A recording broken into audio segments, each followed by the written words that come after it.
号了啊！所有人把顺序打乱了，这家伙来了，看看多少人呢？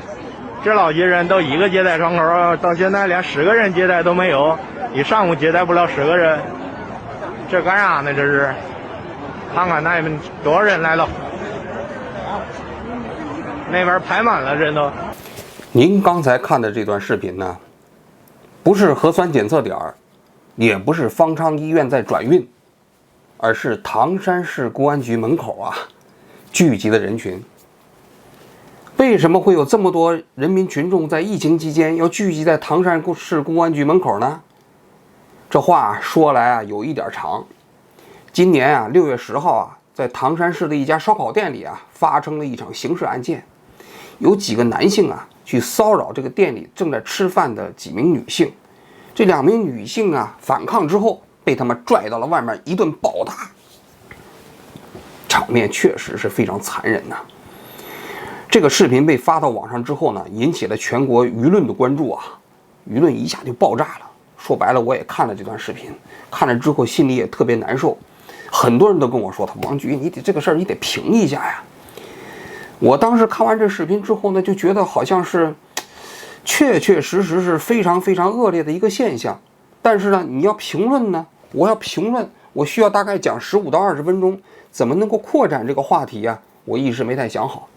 因为其实对于一个好的评论的选题来讲啊，在我看来它得具备几个条件。一个条件就是这个选题足够热，第二个呢，这个新闻足够复杂，第三个呢，在信息拓展过程中你还能输出自己的价值观。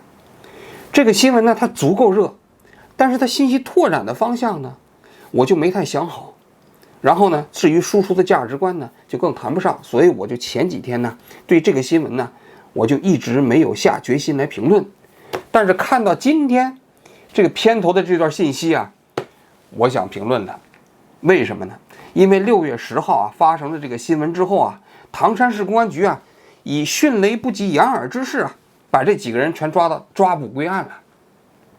但是呢抓捕归案之后，人民群众不答应啊，是不是？你说你这个，有人说你这个所谓的烧烤店1个月之前就发生过案子，他们说好像没有报警。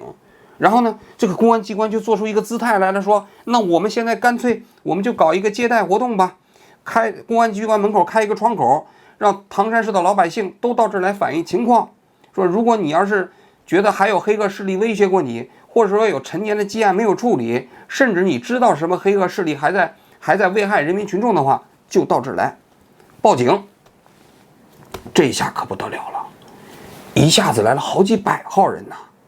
大家看到开头的那篇视频呢，就是这些到公安机关门口来反映情况的市民。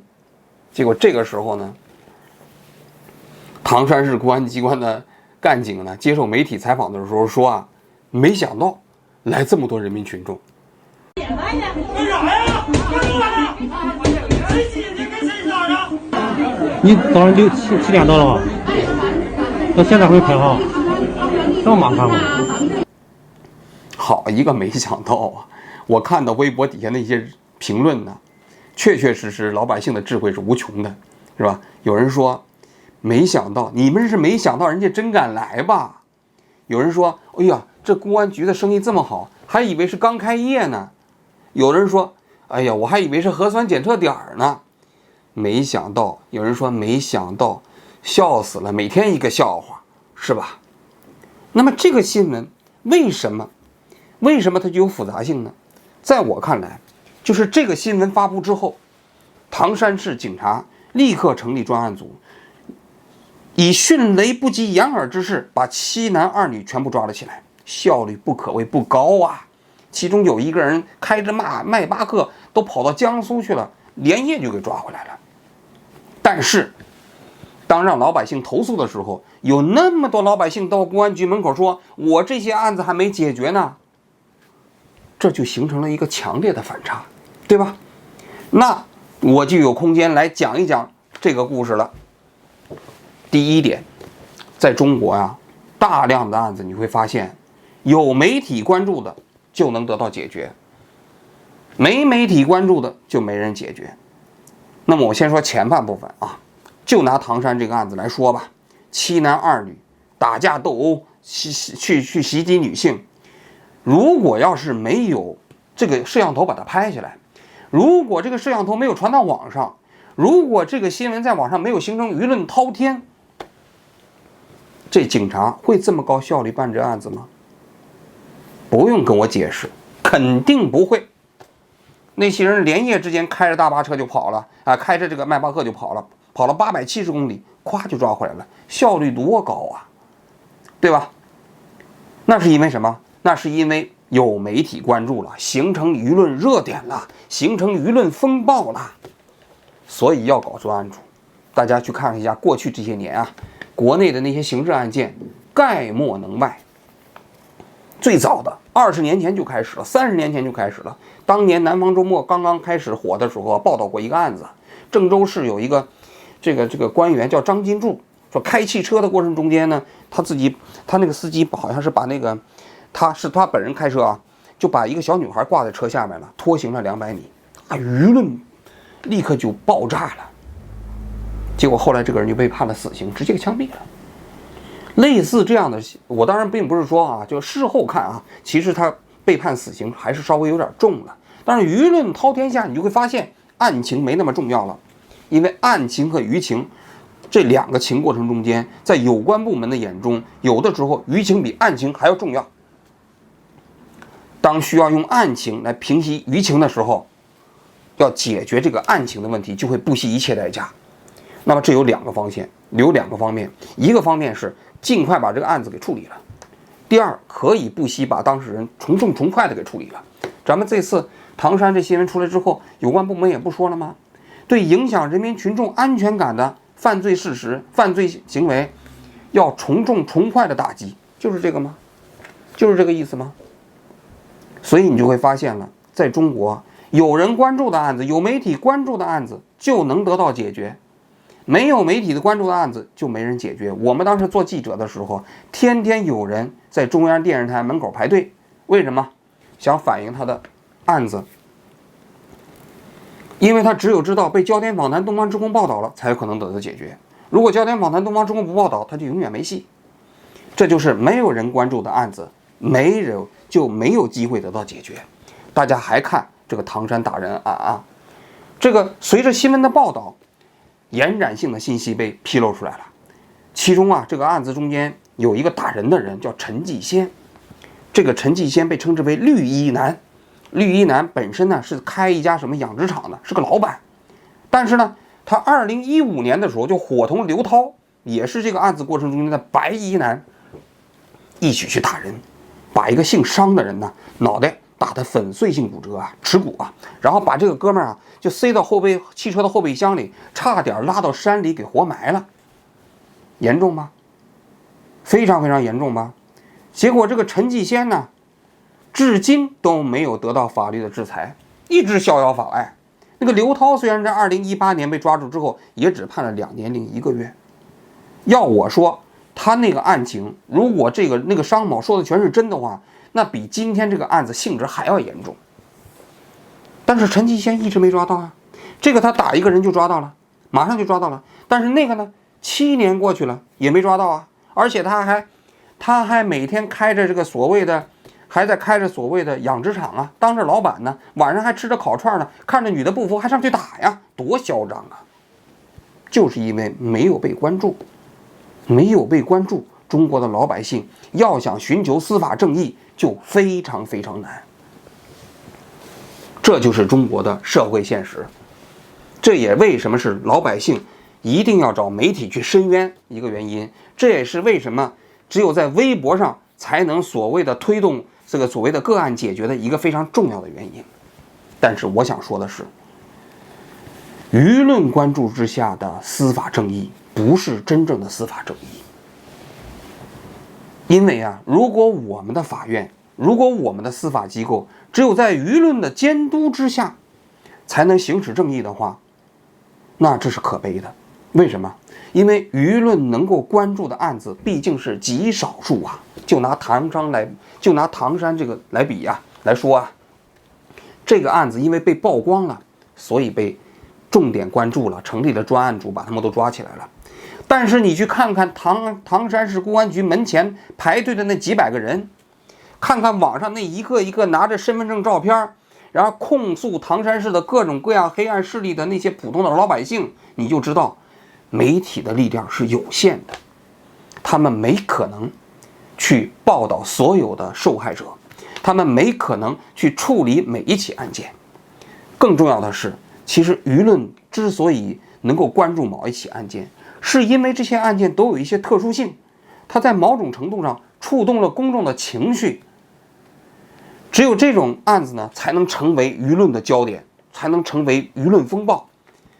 但是有大量的案子其实不具备这个条件，它就是放在网上，可能也形不成舆论的热点。那么由于形不成舆论的热点，没有人关注，他们就不能得到司法救济，他们就得不到公正的处理，这不公平，这不公平啊！所以我要说，靠媒体来行使司法正义，这叫缘木求鱼，南辕北辙。但是这就是今天的中国的社会现实。要想真正推动我们每一个个案的司法正义的解决啊，必须要在舆论的关注之外，构建一个普通百姓仍然可以获得司法救济的司法公正的途径。很可悲的是，现在我们还不具备，但是呢，我们希望有。所以呢，我个人觉得，我们的舆论呢，我们的媒体啊，在关注个案的公正性解决的同时，必须要在这个基础上往前迈一步。迈一步是什么呢？更重要的一点是，就是要推动那些看得见的正义的同时，还要推动那些看不见的那个司法正义的实现。这才是实际上我们媒体的历史使命，也是我们公众舆论呢在关注个案过程中应该思考的问题。也就是说，当那些看得见的正义被我们的舆论焦点解决了之后，那些看不见的，我们通过什么途径可以推动它、解决它、实现它呢？这是唐山这个案子给我们留下了一个很重要的思考。唐山这个城市在中国原本没有什么存在感，它被公众知晓是因为几十年前发生的那场唐山大地震，它可能是我们国家近1个世纪以来死亡人数最多的一场大地震。唐山这座城市当时几乎被夷为平地。现如今的唐山人可能都记得那场地震，但是我要说今天这几个混混，这几个地痞流氓，这几个泼皮乌二、泼皮牛二，通过自己的这种残暴的行为又打出了一场唐山大地震。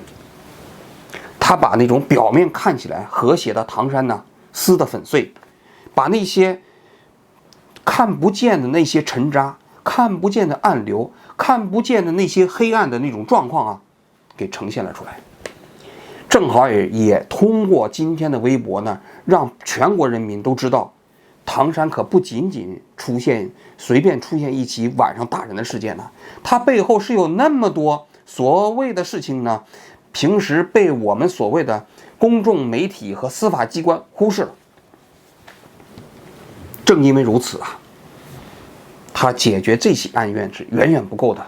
我们除了在等待这起案件的司法正义以外，我们更想看到唐山市公安机关到底能不能面对那些所谓陈年积案的时候，用同一个标准去行使他们的所谓的责任。如果能，那么这起案子发生就没有，说白了就没有变成一个单纯的个案正义。如果不能，说白了，这起案子即便得到了所谓的处理，那其实也没有实现社会进步的真正推动。至于到底哪条路，到底哪个目标，到底哪个结果，我们拭目以待。